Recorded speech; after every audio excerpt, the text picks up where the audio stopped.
Sometimes when you're dealing with a seller, you get to a point when you know what you have to pay for the property, and they know what they want. And you get to a point where you have to offer a concession. It's got to come from somewhere. Most of the time, investors and myself included will fall back on a concession on price, even though that's really the worst place to make a concession. So what I wanted to kind of discuss today was some other concessions that you can come up with to give to the seller, to offer to the seller, and really to incentivize them to make a decision and pull the trigger and sell you their property without sacrificing the profit and really the stability of a project.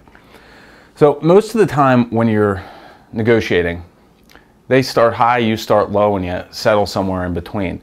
And that's usually a good starting point. But oftentimes you get to that point and there's you might be a few hundred or a few $1,000s away from settling on the deal. And they just won't seem to budge. Well, what I found is that if you really listen to a seller, when you're starting, my process starts with a 5 to 30 minute conversation on the phone with them, getting information about the property, but more specifically and more importantly, getting information about why they're selling. What's their motivation? What is it that is going to, where can I push, I guess? What pain do they have that is causing them to call me instead of picking up the phone and calling a realtor and selling the house for retail? So the first thing that I will do is, as I'm talking to them, I'm looking for the 1 or 2 items that they can say, yep, you know what, I'm going to move to Florida and I'm going to, whatever, I'm going to sell, I'm selling the house because I need to move to Florida. My kids are already there and I just have to be gone. Or I get a lot of emotional attachment to this house. I grew up here and we're moving and, I moved out, my mother passed away, she left me the house, and now I've got this property that is beat up and I really don't want to deal with fixing it up or keeping the house. Whatever it is, you're looking for that motivation. Once you've identified it, now you're building on that as you go and see the house. When I walk through the property, I'm walking through them and I'm looking all around me. I'm looking at everything that's happening around me, from pictures on the wall to mementos and furniture, anything that I can grab onto and open up a conversation. You want to identify with that seller as much as possible, so that it's a friendly relationship. It's the kind of thing where they're feeling like not only are they selling their house and then unburdening themselves of this property, but they're also gaining a friend through the transaction. So if there's a picture on the wall of them going fishing, you might talk about a fishing trip that you took or an experience you had with one of your family or whatever. You're just building rapport. If you listen to the conversation, you're going to find something. You're going to find 1 or 2 items that are going to really, it'll shed light on the conversation and on the negotiation as it comes down the line. So in 2 instances that I can recall, one just happened within the last week, I was able to pull some information from my seller so that when we actually sat down and talked numbers, initially they were against the numbers that I was putting out there. Oh, that's way too low, that's not going to work. But I offered a little bit more. I offered not more money, but help. In one instance, I had a seller who was really in dire straits. She'd moved back to take care of her parents. She had 2 boys, and when she moved back, she pretty much lost any income. I mean, she changed jobs, moving across the country to move in with her parents, and the time commitment it took to take care of them and watch over them was significant, so much so that she really couldn't hold down a job.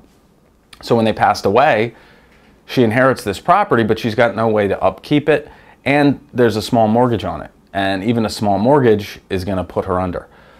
So we were able to find her another place to live, relocate her, promise the funds from closing to the other agent that had the rental property. We also were able to give her some options as far as moving her belongings. We hired a moving company and move them out, things like that. These were intangibles. Someone else might have offered her $20,000 more.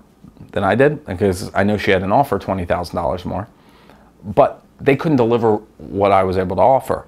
I was able to offer an entire package, something that she didn't have to worry about. Yes, she was going to concede on price, but she was also going to get a moving truck to move her belongings, an apartment where she and her sons could move to, and the cash at settlement to be able to go out and find the job she was looking for and get her life back on track.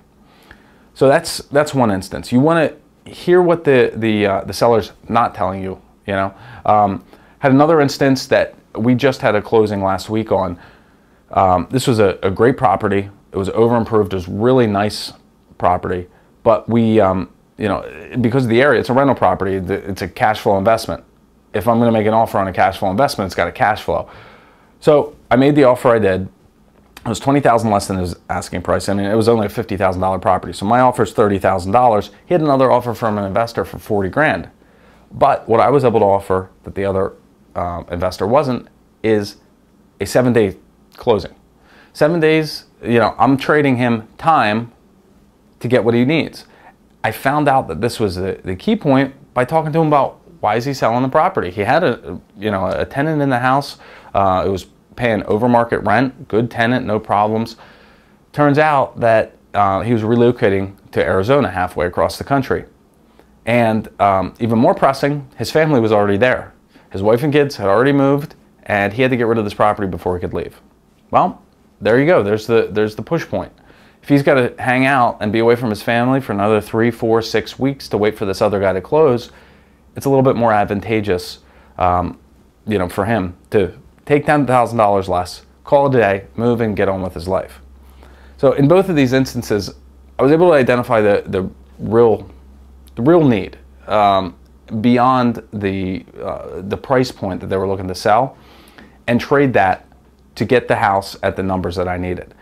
So when you're negotiating with a seller, keep that in mind. Yeah, you might need to make some concessions, but structure your offer in such a way that it's a win-win for everybody. They get what they need, more than just the dollars, and you get what you need to keep your numbers in line and make a good profit.